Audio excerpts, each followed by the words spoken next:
You can gather sinew from a deer from both the backstraps and the legs. The backstrap pieces will give you the longest lengths to work with, so that's going to be a little bit easier for back and bows, tying primitive arrows, that type of thing. So we'll start with that first. Now as you can see, we still have some fat covering up both the sinew and the meat underneath, so we need to remove this first. The easiest way to remove this is to just take a sharp knife and run down each side of these spinal processes.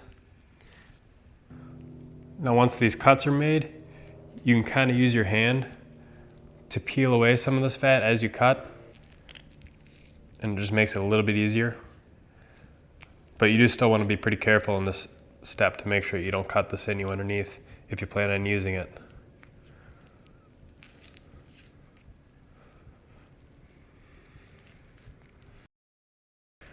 There, see how that peeled right off? This deer's been hanging overnight, so once the stuff is allowed to stiffen up, it becomes a lot easier to remove in one piece. Now once the fat is off on both sides, I'm going to switch knives. Instead of using that sharp skinning knife, I'm going to use this fillet knife with a dull edge, because we don't really want to cut, because like you see here, we have a really high risk of splitting some of those tendons. But a duller blade will allow us to kind of wedge and split away the meat from the tendon.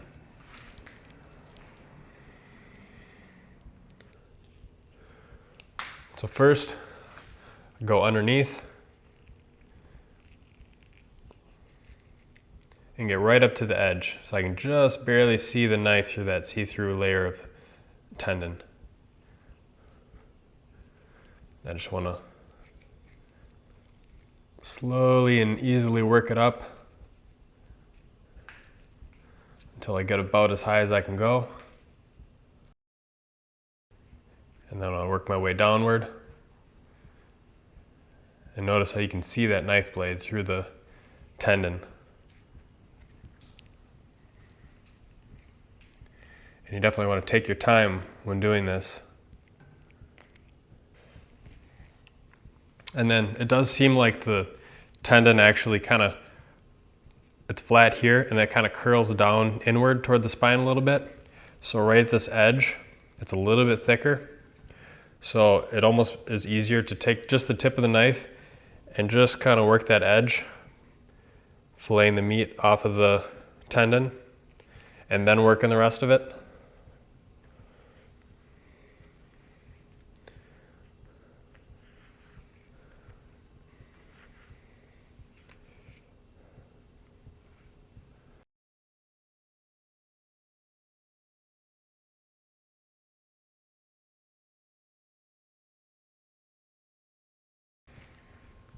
There.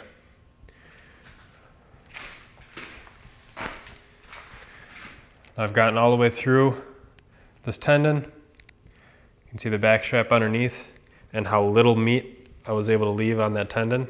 So we got very large percent of the meat perfectly ready to go on the back strap. And then to finish this off, just work the other way. Pretty much as high as you can. And I might need to trim off a little bit of this fat and just get the rest of the way up until the end of the back strap, and then just cut it off cleanly with the sharp knife at the top.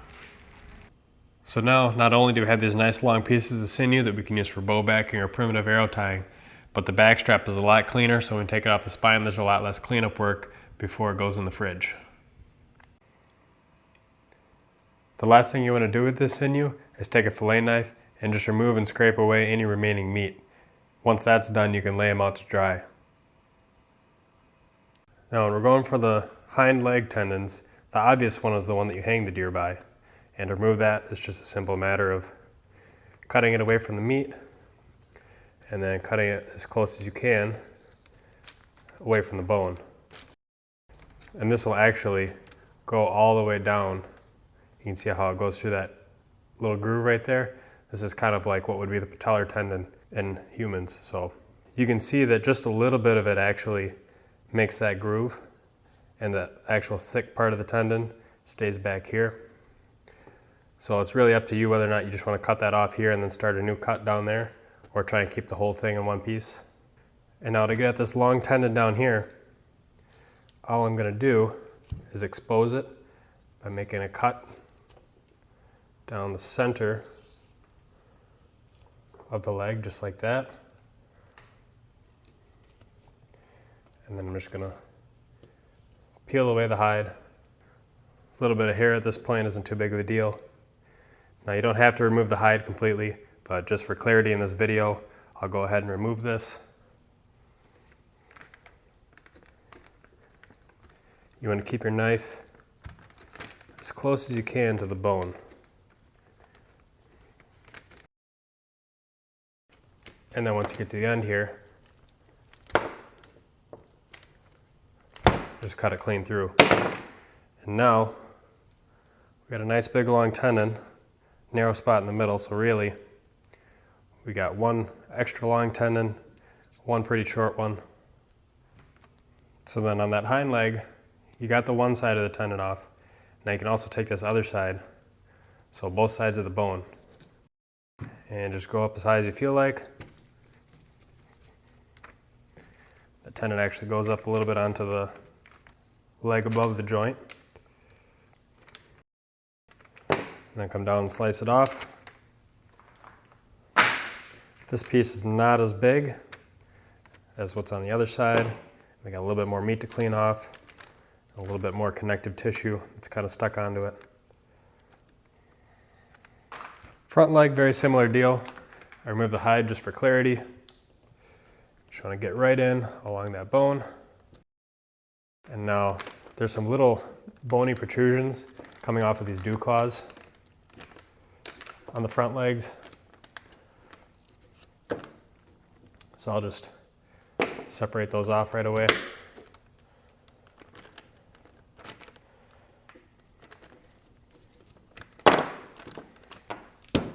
Then you can continue just pulling and slicing on that tendon.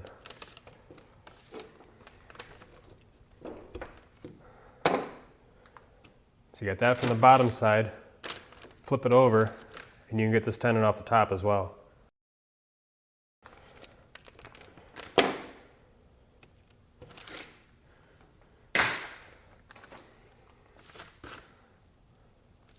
And then once again, take these, scrape them up, get all the loose hair and gunk off of them, just to make the process a little bit easier once they're dried.